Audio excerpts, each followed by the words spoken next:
పిన్నెల్లి కోసం 4 పోలీసు బృందాలు గాలిస్తున్నాయి. ఏపీ తెలంగాణలో పిన్నెల్లి కోసం విస్తృతంగా గాలిస్తున్నారు. కారు, మొబైల్ వదిలి వెళ్లినట్లు సమాచారం.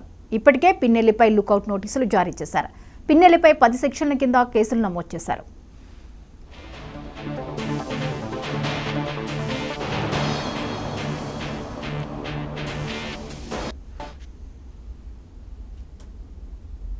మంత్రి అంబటి పిటిషన్పై నేడు ఏపీ హైకోర్టులో విచారణ జరుగుతుంది. సత్తెనపల్లి నియోజకవర్గంలో 236, 237, 253, 254 వార్డుల్లో రీపోలింగ్ నిర్వహించాలని మంత్రి అంబటి రాంబాబు పిటిషన్ దాఖలు చేశారు.